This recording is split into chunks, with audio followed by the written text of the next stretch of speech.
Hello, hello. Welcome to our first new moon live stream. I'm excited to be here with you all and excited to just be sending this out into the webs for whoever might stumble upon it in the future. We're convening under the new moon in Aquarius. This new moon is very much influenced by the Saturn-Uranus square that we have activating us all in this moment. So it's an intense time, and I hope everyone who is joining from a place of comfort and from a place of compassion with themselves, just so that we can really honor our collective experience together. I am here alone today because Angela Mary Magic is dealing with a family emergency. So we're going to start off our new moon live stream by lighting some candles for Angela Mary and her family. I'm going to light one red beeswax candle to begin. And just begin by whoever's here. If you could send a little prayer, a little wish, a little bit of goodwill to Angela Mary Magic and her family as we gather under this new moon, ripe for transformation, ripe for change, ripe for breaking out of old cycles. And we send protection to all those who are undergoing massive transformation at this time. We light a candle for their protection.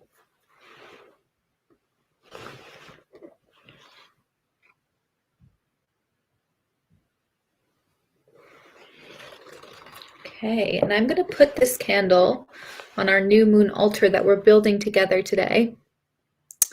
I have a hagstone, which is a protective stone that it's been worn away by the elements, and it has a natural hole running through it, as you can see.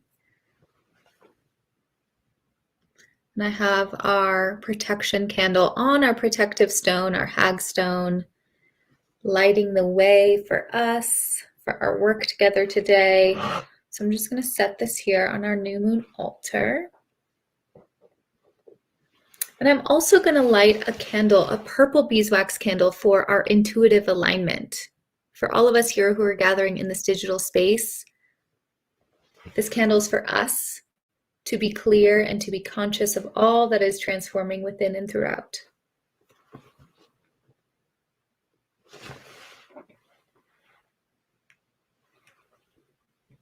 And I'm also going to put this on our hagstone altar. We're grounding into our bodies and into the earth on this Aquarius new moon, which is so activating. Let's see if this sticks. All right. Protection and intuitive alignment for us today. I would love to hear from those of you who are here. I will be answering your questions. So if you have them, please don't feel shy. Put them in the chat. We did collect a few questions to bring to our new moon altar today, so we'll be going through those. But on this Aquarius new moon, we need to tend to our bodies because our minds are so activated by the Aquarian energy and by this potent Saturn-Uranus square that's also very much active on this new moon. A lot is being brought up from the depths, brought up from kind of I'm seeing like really interesting wave patterns. Our minds are very frazzled right now. We're scattered. We're all over the place. And through that kind of like hum or cacophony, there are really potent psychic messages coming through. So be prepared to have some realizations come through that might surprise you and that might scare you a little bit. things that you might realize might have to change, things you might have to alter in a significant way about the way that you are committing to yourself and committing to your growth moving forward. So, along with our candles on our hagstone, on our new moon altar, I brought for us to share in a smoky quartz celestial, a very, very grounding stone that also promotes our collective evolution. So while it is anchoring us into our earth and into our purpose, it is also asking us to expand our awareness and expand the way that we see our own growth, because we each have stories about our growth, stories about the cycles that we keep continuing to play into, stories about our karmic patterns. Those stories can be changed and can be shifted if we are willing to shift our relationship to them. So this celestial smoky quartz is here on our new moon altar, supporting us with that growth and that healing. And I have also brought a bay leaf for us to burn, a bay leaf for prosperity, for clarity of purpose and intention, for clearing away the things that maybe haven't supported us in the past.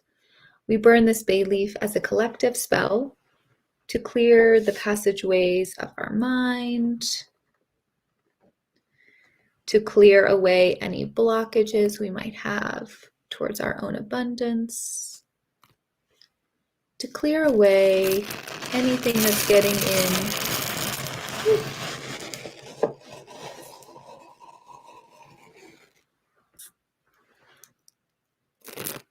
One of my favorite noises.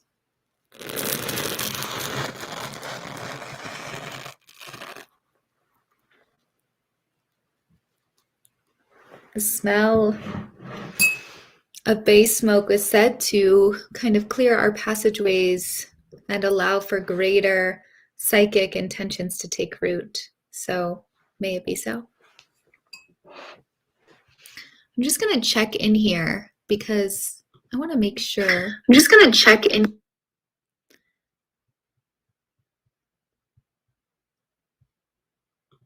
Wow, I didn't want to like double meta you there, but please do, if you have any questions, pop into the chat. I would love to hear from you. I would love to know who's here. I would love to be able to answer your questions live if you have any. Our idea, Angela, Mary, and I's idea for these new moon live streams, which we'll be doing throughout the course of 2022. So do come back and do bring your questions. Oh, hi there, Victoria. Thanks for chiming in. It's good to see you. Good to have you here. We will be doing these every month or every new moon, whenever there's a new moon. So if you do come up with a burning witchy question, please don't be shy. We'd love to hear from you. I'll start by answering a question here, which might lead us into other realms. So the first question I'm going to answer, I pulled these from our Instagram. How do you or can we connect with the Fae? So Angela, Mary, and I both have a connection to the Fae realms. That's part of our spiritual lineage and spiritual practice. I can only speak from my perspective here, as Angela's not here. But connecting with the Fae is a deeply part of my Celtic ancestral spiritual practice. I believe that the Fae beings are my ancestors, ancient ancestors. Also my more recent ancestors, those who maybe have passed on recently,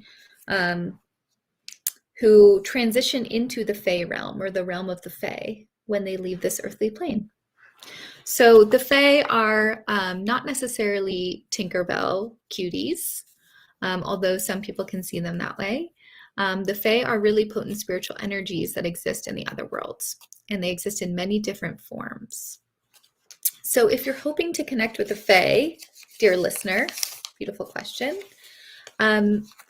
I would say that it would be good to connect with your ancestors and think about how they might have experienced the other world or the realm of the unseen. What did that look like for them? What practices were in their sort of repertoire or in their traditions within their communities that connected them to the Fae?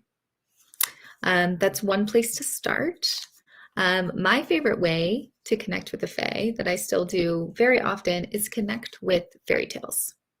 So fairy tales are kind of a way that tethers us to the other world, tethers us to the imaginal realm.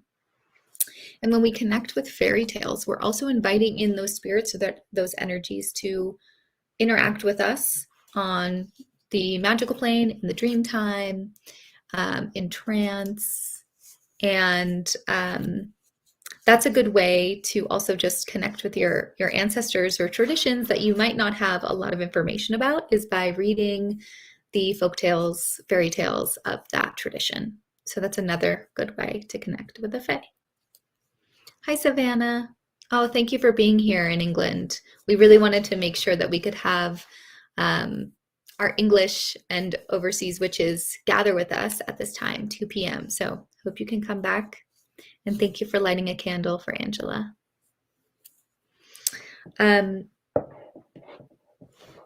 Another way, the last way that I will say might be a good way to begin to connect with Fae energy is to connect with the unseen spirits of the land that you exist on. Wherever you are, this has many layers of complication, particularly if you are on Turtle Island.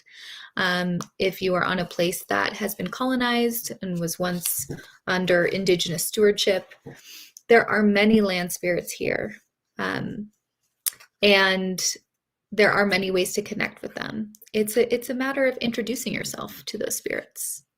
So find a place. Maybe it's a park. Maybe it's a crossroads. Maybe it's a place out in the wild that you can really sink into stillness and introduce yourself to the spirits of that place. And I encourage you to feel into what that feels like for you. It might feel odd, it might feel exciting, you might hear something, you might get a sense of something, you might not. Continue to keep forging that relationship, because the spirits of the Fae who live in the elementals, who live, you know, in the natural places, but also in the concrete and stone and in our homes, they want to commune with you. So try to strike up that conversation and see what happens. Let's see here. Oh, hi, John. Thanks for letting me know. Yes, because we had a little bit of a last minute change of plans due to Angela's family emergency. I am the only one here, and we had to kind of switch up our YouTube links. But I'm glad that you found us. I just updated our links on Modern Witches, so I hope many of you can be here. If you're just joining us, I just answered a question that was submitted through our Instagram.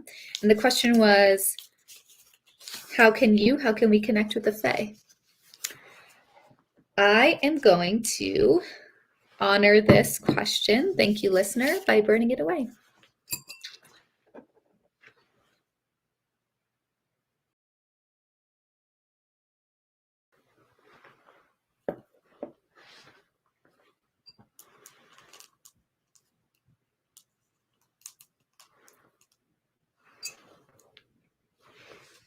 I would love to answer anyone's questions who are here.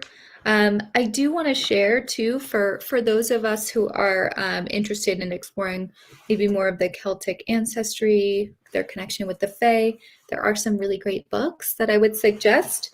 One of the authors that I would highly recommend is Catherine Briggs, who has a beautiful encyclopedia of fairies and goblins and all types of beings. But also have some other really, really fascinating books about fairy folklore in sort of Celtic countries, Celtic areas. So that might be a good place to start. I am going to answer another question here. A lot of questions that came up were similar. There are some threads that we're seeing woven through our collective experience. And there's this sense of just heaviness that we're all carrying with us for obvious reasons. The world is in a rapidly transforming moment and place. And yeah, I'll leave it at that. Let me just share the question. These are anonymous.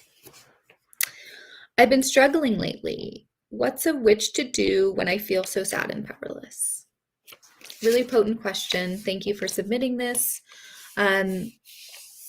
What I'm inferring or intuiting from this question is that oftentimes it can be difficult to connect with our magic when we're not feeling totally vital or full of life force, when we're feeling depressed, when we're feeling anxious. It can be hard to feel like we are powerful, we are or able to access change when we're in those cycles of depletion, really. And so maybe the magic that you're needing at this time is pleasure. And maybe the way that you've been accessing pleasure has changed. And what you need that will feel most pleasurable for you, maybe that's changed. So I would say this is an invitation for you to access your magic from maybe a different way, a different perspective. Doing things like magical baths, making yourself a really delicious cup of herbal tea.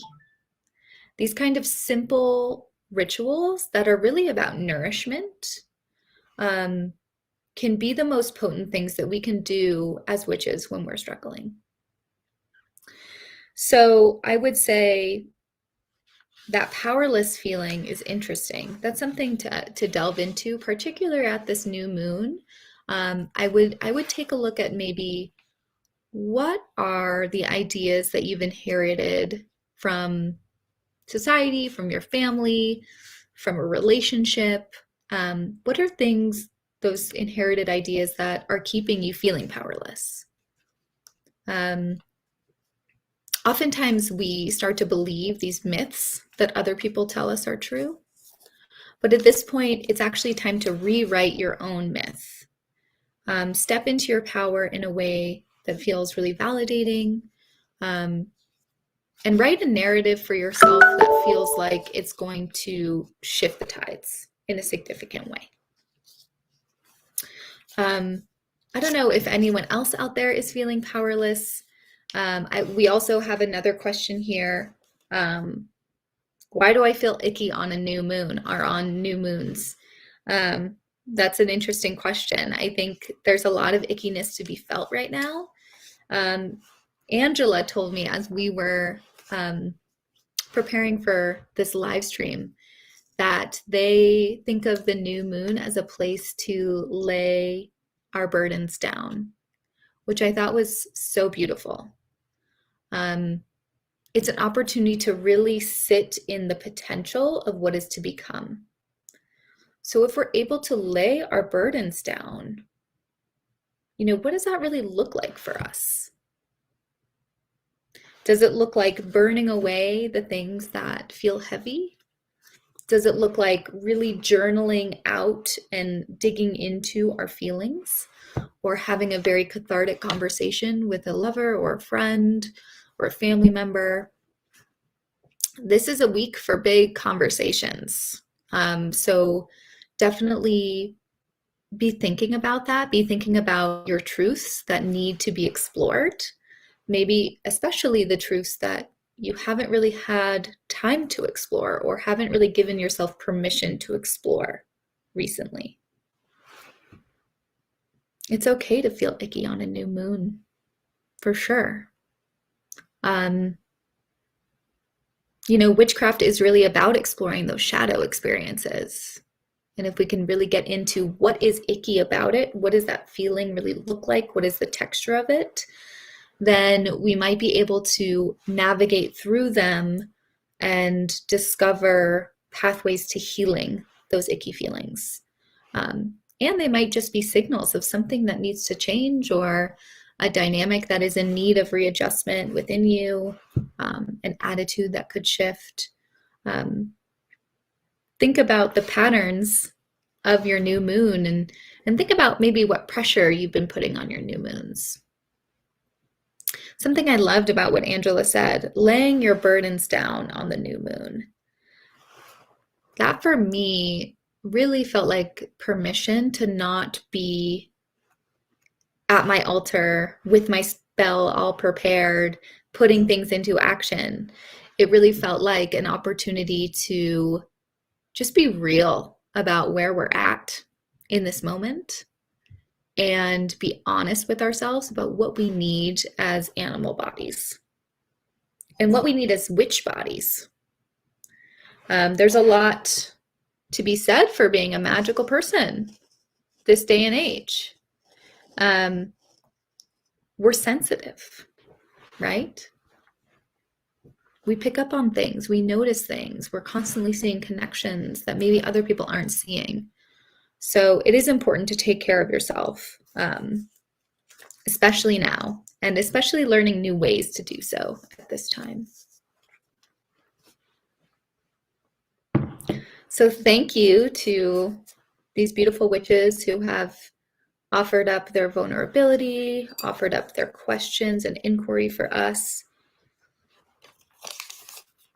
I am shedding our burdens, laying our burdens down for us here at our new moon altar.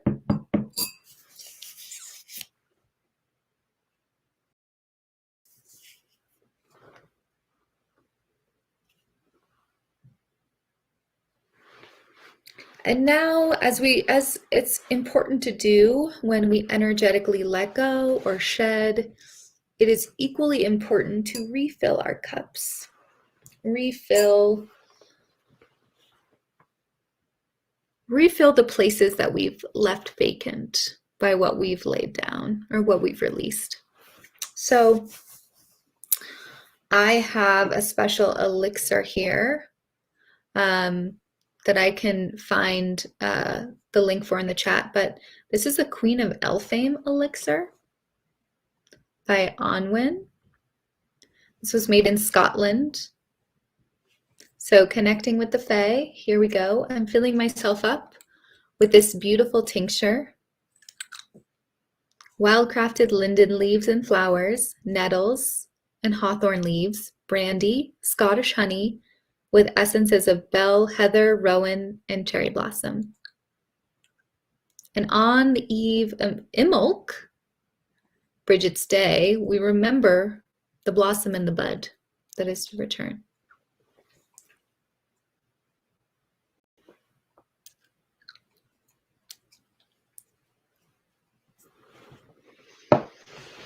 For those of you joining, thank you so much for being here. I cannot wait to continue on this new moon tradition, sharing this digital space with you and bringing Angela into the mix. I would like to close with just a short blessing as we send protection and love to everyone in the space in the circle. And we send a little bit of a, what am I trying to say? I want to like tag a little mini spell onto Angela's gargantuan spell, that everyone is fed and cared for and protected. And this is a big spell that we all have a piece in creating this world in which everyone is cared for and everyone is sheltered and everyone is fed.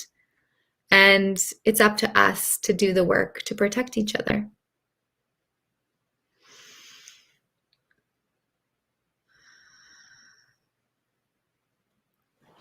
I will keep my candles burning for us all and for Angela, her beautiful family. And we will be connecting with you all soon. I hope that this was helpful. I will post the name of the tincture in the comments in the chat. And yes, more soon. I wish everyone a really potent new moon in Aquarius, and just a offering to be gentle on yourself with so much that is moving through us personally, collectively, and in our communities. So remember to get your journals out, get cozy, get it out, get those mind frazzles out. All right, sweet ones.